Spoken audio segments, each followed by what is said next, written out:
All right, I'm Diprete, and this is my physics lab number 3 on black holes for GT physics.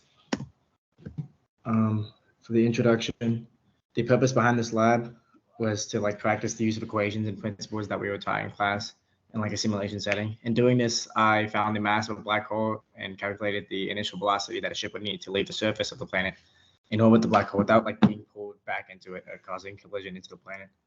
The fundamental principles I used were Newton's universal law of gravitation and momentum principle, which was Newton's second law. For previous lab results, I ended up finding the black hole mass was 6.9 times 10 to the 43rd power, and the velocity of the spaceship was -4 e to the 7, or -4 times 10 to the 7 in the x direction, 1.46 times 10 to the 7 in the y direction, and 0 in the z direction, meters per second squared. For the fundamental principles and equations, there was Newton's second law, which is momentum principle, and in doing this, I used F net equals the change in momentum of a change in time. F net equals F net parallel plus F net perpendicular. F net parallel, the change of momentum, change of time over times p hat is the change in magnitude of the speed. F net perpendicular m times v squared over r is the change in direction. The position update RF equals RI times V average times the change in time, and velocity update VF equals VI plus F net over mass, which is the acceleration times change in time.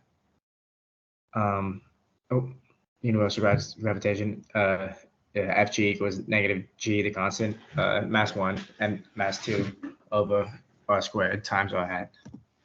For the reasoning, some of the decisions I made in the lab, calculations, because the objects I'm calculating the forces for are in space, they're only acting on each other, meaning that the F net is simplified to the gravitational force exclusively and experienced from the other object systems, obviously. F net parallel being in the same direction as the motion would cause this object to speed up. That's what that would mean. And F net is in the opposite direction, that object would be decelerating or slowing down. The gravitations of these objects in orbit is not a constant force due to changing distance from the orbit. So I use a final velocity instead of average velocity in the calculations. We're calculating the mass of the black hole. The system is the black hole, the surroundings, the object being pulled by the end of the star. The time of the initial observation is 0. The delta T change of time is 1 day. In seconds, 86,400. Gravitational constant is the gravitational constant. Here's the glow strip code. These are all the factors that I changed and edited to get my final answer for the mass of the black hole. These are something you have to fill in to calculate and run the model. This is what the orbit ended up looking at. The black hole mass ended up getting was 6.9 times 10 to the 43rd kilograms. F net equals 2.92 times 10 to the 8 newtons. F net perpendicular 2.88 times 10 to the 7 newtons, and F net parallel is 4.79 times 10 to the 8 newtons. What does this mean? Net force in this scenario is equivalent to the rate of change of momentum, and the perpendicular components align perpendicularly with the parallel component. I stated the momentum principle, so you could find that based off the parallel component. This allows us to make assumptions that we made, or I made, when calculating net force in the object's motion.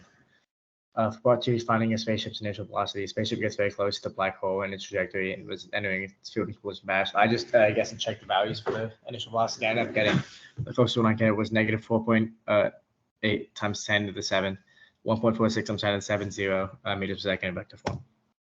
This is a glow strip. These are all the variables that I changed for this. These are all that led me to get these values. Possible sources of error in both of these situations could be that I could have ran the program for longer in part 1 to get more consistent and accurate long-term values to calculate this average mass. I could have an incorrect initial velocity through guessing the initial velocity and comparing a range to begin with part 2.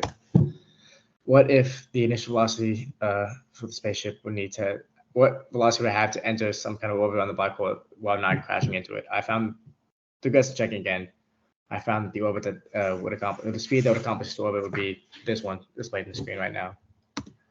And for the conclusion, through the fundamental principles and equations, the initial conditions, and the simulation I conducted and guessed and checked for, I concluded that finding the mass of the black hole, concluded through finding the mass of the black hole in scenario 1 and the initial velocity of the spaceship in scenario 2. All right, thank you.